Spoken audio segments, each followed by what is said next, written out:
Bismillahirrahmanirrahim. Assalamualaikum warahmatullahi wabarakatuh. Pada kesempatan kali ini saya akan mencoba menjelaskan mengenai input aktivitas pada lapor SKP. Namun sebelum itu saya akan menjelaskan terlebih dahulu mengenai skema atau formulasi pada input aktivitas.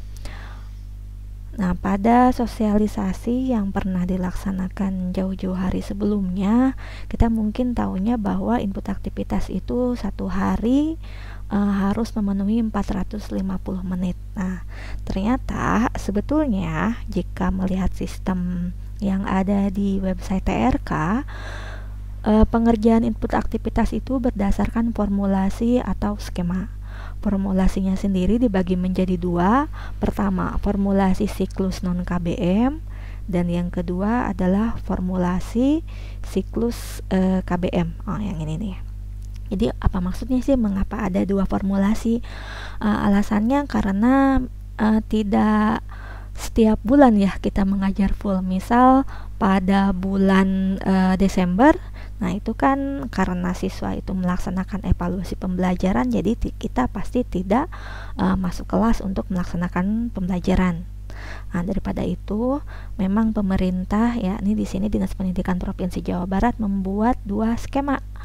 Kalau pada hari-hari biasa Bapak Ibu mengajar menggunakan skema atau formulasi siklus KBM, sedangkan hari-hari yang misalnya bulan Desember atau bulan Juni yang jelas-jelas kita tidak mengajar ke dalam kelas menggunakan formulasi non KBM. Nah, seperti apa perhitungannya? Di sini tertera ya. Untuk video kali ini saya akan fokuskan di siklus non KBM karena kan ini bulan Desember ya, jadi lebih relevan aja. Jadi mungkin nanti di kesempatan berikutnya saya akan menjelaskan mengenai formulasi siklus KBM. Nah, di sini ada beberapa aktivitas guru. Yang pertama ada melaksanakan pembelajaran, kemudian merencanakan pembelajaran, menilai hasil, membimbing dan melatih peserta didik, serta melaksanakan tugas tambahan. Yang di kiri di sini adalah formulasi untuk fungsional guru tanpa tugas tambahan yang 12 CTM, misalnya menjadi laboran, pengelola atau koordinator perpus, wakasek. Nah, kalau wakasek bisa menggunakan beban yang ini, tapi tergantung juga sih, tergantung wakaseknya gitu, inginnya yang mana. Yang penting bisa koordinasi dengan validator gitu. Nah, di sini kan tertera melaksanakan pembelajaran itu 0%, berarti baiknya kita nggak ngisi ya.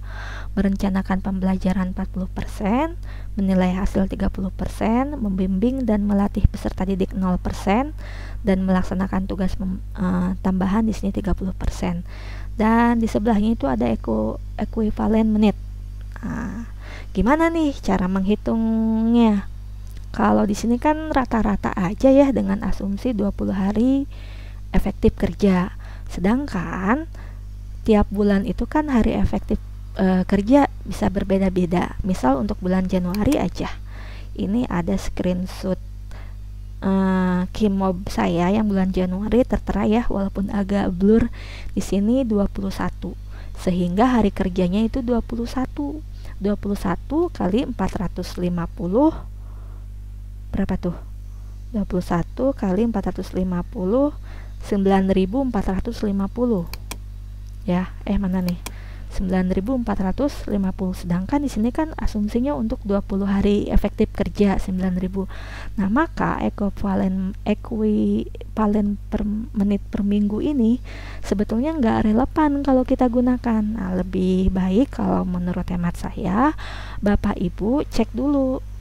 Nah, di bulan tersebut berapa hari kerja dikali 450, nanti totalnya dibagi per persentasi ini. Misalnya kalau yang saya nih, nah ini saya buat untuk Desember 2022. Di sini ada nomor, tanggal, bulan, tahun, hari, aspek, grup aktivitas, nomor, aktivitas usulan, realisasi, jumlah jam, total jam, dan ini indikator 1-5. 1-5 nya itu ngambil dari ini ya, dari aktivitas ini nih. Berarti kalau 1 melaksanakan pembelajaran, yang 2 merencanakan, 3 menilai, 4 membimbing, 5 melaksanakan tugas tambahan. Kita balik lagi ke Excelnya. Nah, ini yang nomor 1 melaksanakan pembelajaran, kecil banget ya.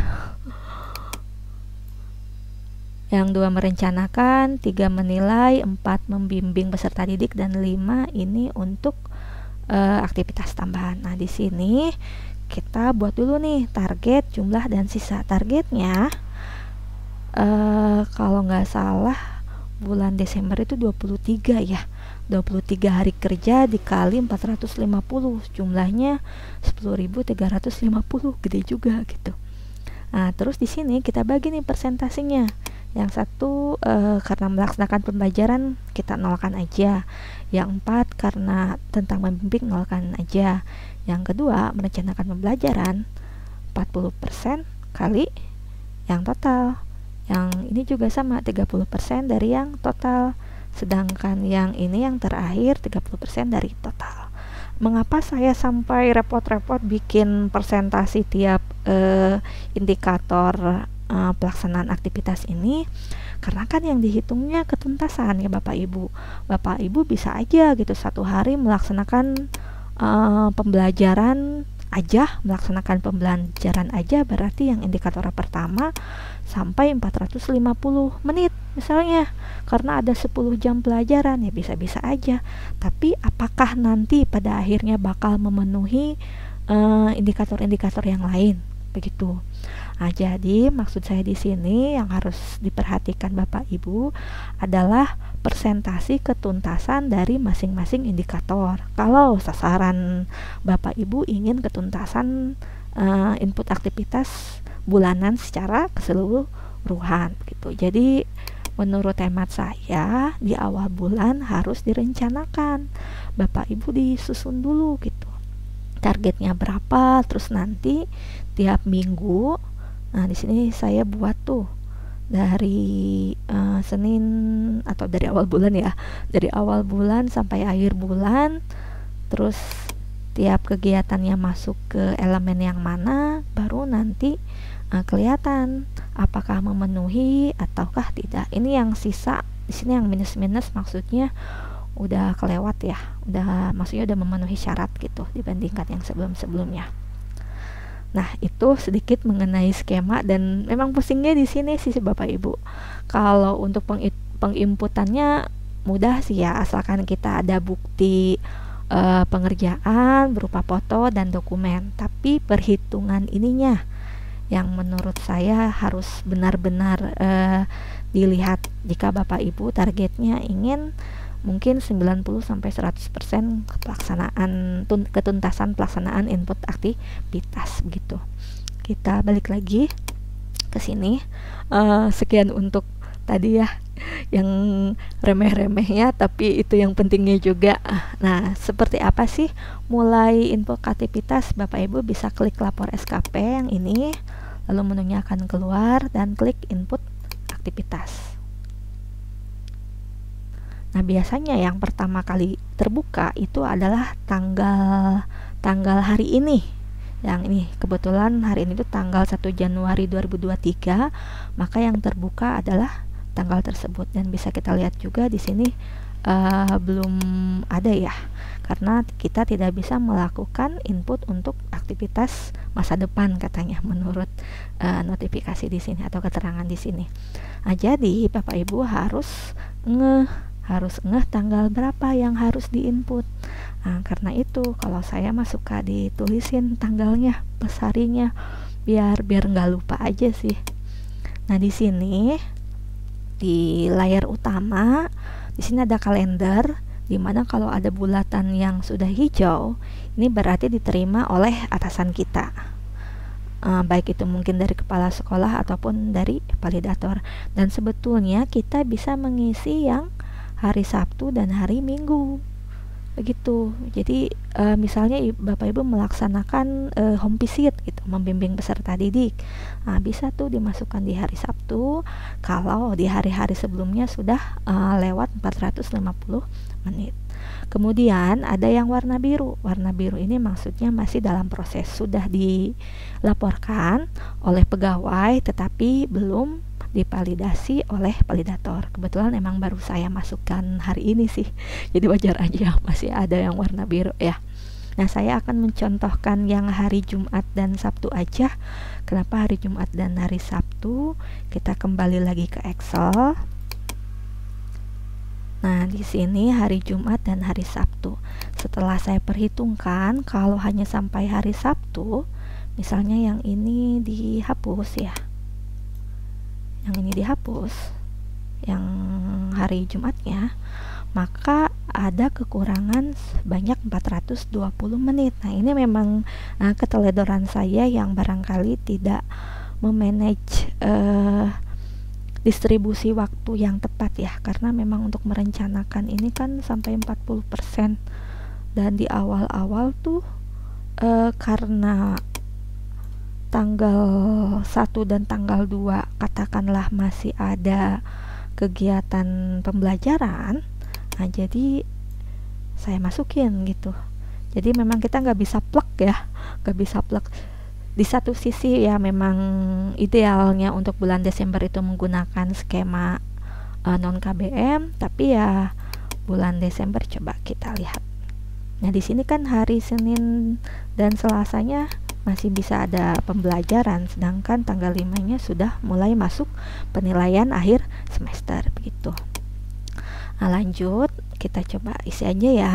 Untuk hari Jumat di sini saya memilih tugas tambahan, yakni mengikuti bincang santai KCD mengenai SKP, di mana realisasinya berupa foto, kemudian jumlahnya saya pilih yang 450 aja biar aman, kemudian realisasinya 1 kegiatan.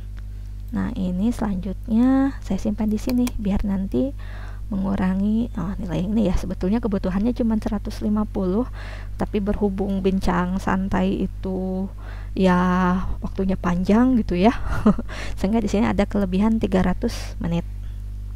Kita coba isi aja. Pertama klik yang tanggalnya.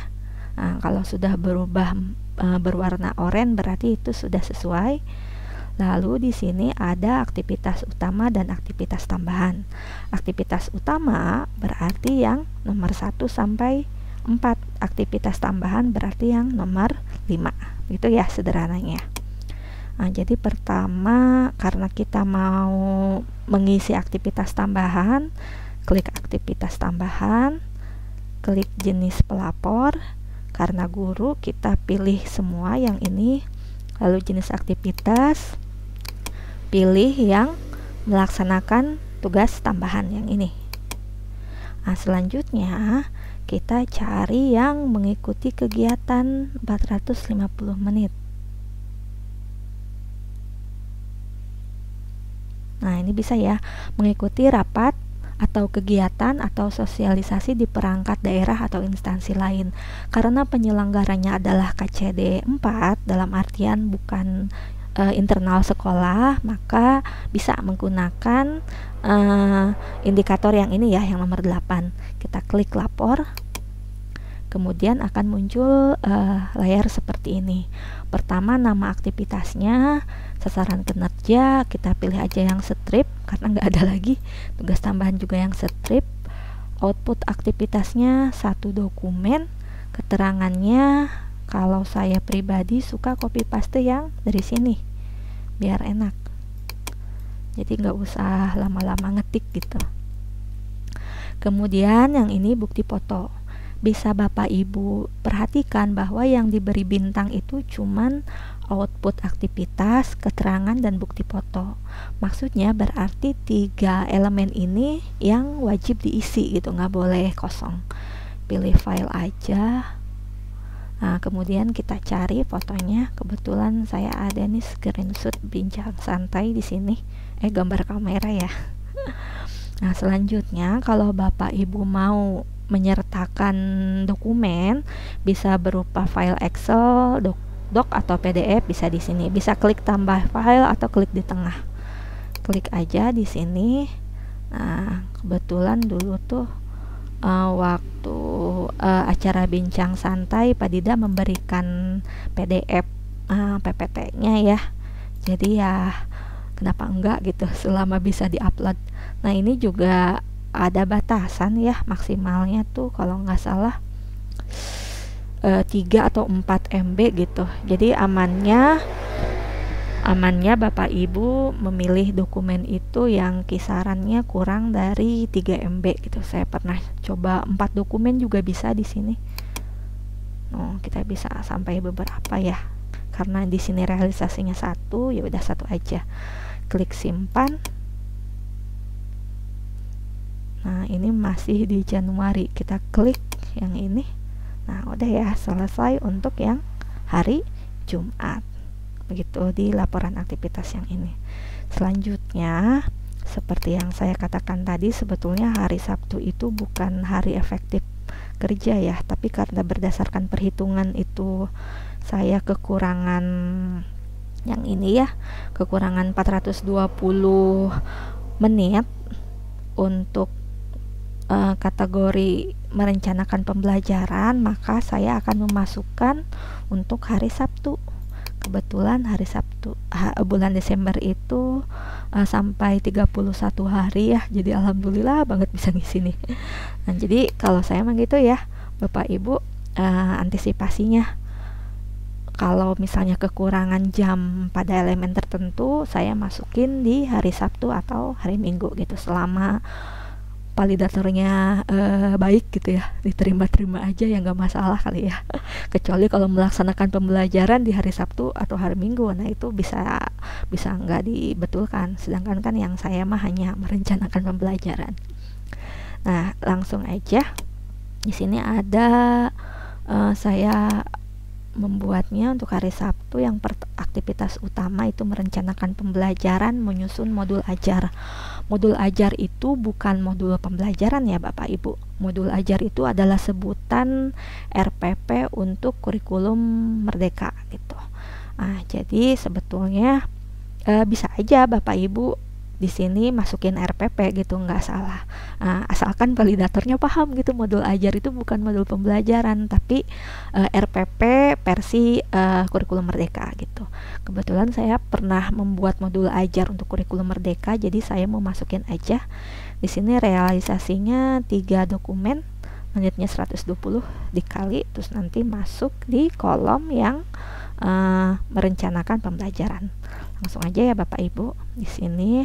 Nah, kalau mau cepat, ini aktivitas utama dulu semua, kemudian sampai sini aja deh, nggak apa-apa. Kalau mau cepat misalnya kita kan mau masukin modul ajar nih, klik aja di sini modul. Menyusun modul ajar pada kategori merencanakan pembelajaran 120 menit. Tepat ya yang ini. Klik aja. Nyusun modul ajar, targetnya saya tadi itu 3 dokumen. Kita pilih fotonya dulu. Waduh, fotonya apa ya? Masa fotonya dalam sekolah? Nah, kalau saya sih kayak gini ya Bapak Ibu, suka punya stok foto gitu, tapi ini semua fotonya di sekolah ya. Ya, anggap aja lah lagi ke sekolah ya. Maafkan saya Bapak, tidak relevan ini bukti fotonya. Lalu di sini kita klik pilih karena kebetulan saya mau membuat modul ajar, jadi mau saya masukkan tadi 3 ya. 3 yang mana nih? Ini aja. 2, 3, coba langsung bisa nggak? 1,8 masuk, 2,3 masuk, 0,7 masuk. Nah, ini juga udah 3 dokumen. SKP terkaitnya ini yang kemarin saya masukin di itu ya, di pengisian SKP, jadi muncul tuh. Klik aja simpan, karena ini tuh terlayaninya pengaduan itu kaitannya dengan wali kelas. terbinanya siswa ini kaitannya dengan pembina ekskul, jadi nggak relevan, kita pilih yang strip aja sesuai tupoksi. Klik simpan, kita klik yang ini, masuk ya, ada 120. Lanjut melaksanakan identifikasi awal asesmen diagnostik. Lanjut di sini biar cepat aja, asesmen, melaksanakan identifikasi awal dan asesmen diagnostik. Klik lapor, kita kopas,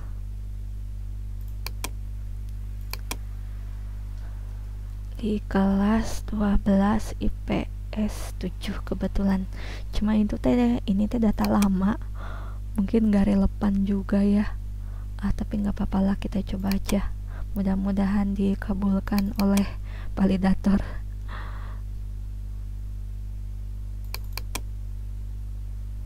Tadi itu pakai yang mana ya? Ini ya, identifikasi awal.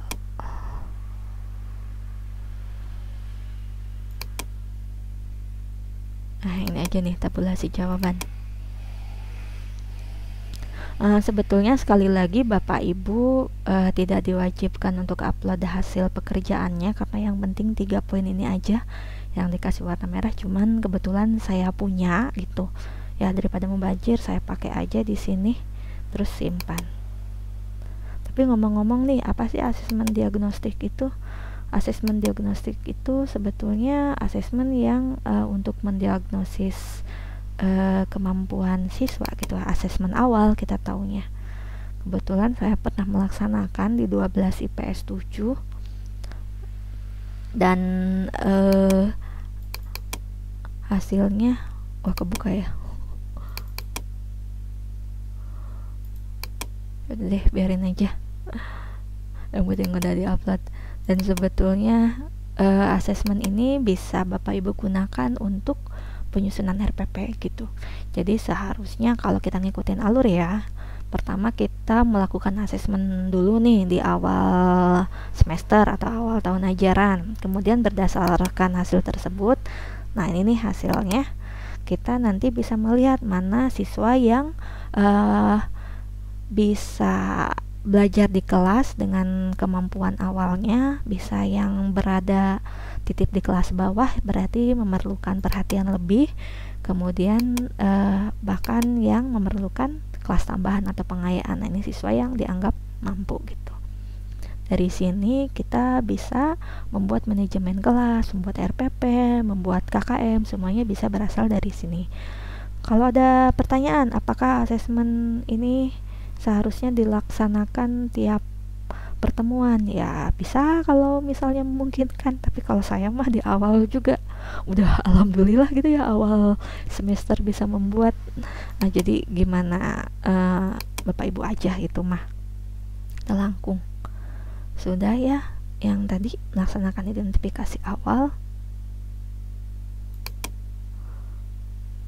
lalu identifikasi awal, menyusun hasil identifikasi awal dan asesmen diagnostik. Kita samain aja ya dokumennya. Nah, ini menyusun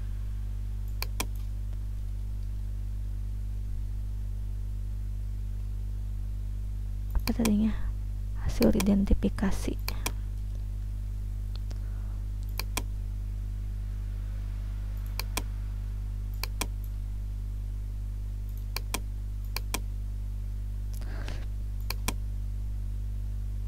Fotonya kita samain aja. Jadi kalau saya tuh suka punya stok foto Bapak Ibu, jadi hari Senin ini, hari Selasa ini saya ingat-ingat gitu.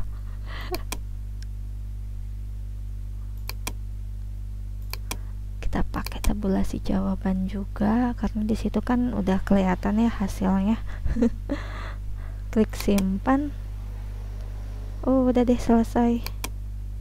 Nah, kira-kira akan seperti ini ya. Kalau yang hijau tadi udah diterima oleh atasan, kalau yang biru itu masih dalam proses. Apakah semuanya akan divalidasi oleh atasan atau validator kita? Ya nggak tahu juga ya. Jadi Bapak Ibu baiknya tiap hari ngecek, karena kadang kan kriteria masing-masing validator berbeda-beda. Misalnya untuk melaksanakan pembelajaran nih, kalau kita bikin kriteria itu ya, misalnya ini contoh aja, pakai yang melaksanakan pembelajaran. Nah, melaksanakan kegiatan pembelajaran. Kalau saya suka rapel gitu untuk satu hari, misalnya Bapak Ibu satu hari mengajar katakanlah 3 kelas, masing-masing itu 6 jam pelajaran. Nah, maka saya mah langsung aja di sini JTM, dan di sini berarti keterangannya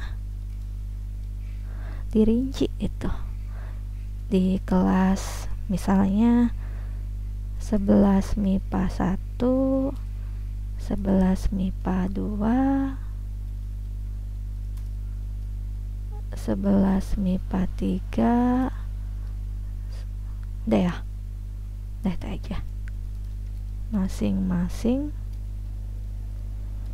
2 jam pelajaran dalam kurung 6, atau total 6 CP. Nah, ini gitu. Jadi memang ada validator yang menginginkannya itu dirinci seperti ini, ada yang cukup melaksanakan pembelajaran aja gitu, langsung divalidasi. Jadi Bapak Ibu sesuaikan aja ya dengan keinginan validator. Begitu, itu saja mengenai input aktivitas pada siklus non KBM. Mudah-mudahan bermanfaat dan mohon maaf atas kekurangan dan kesalahannya. Wassalamualaikum warahmatullahi wabarakatuh. Selamat tahun baru Bapak Ibu.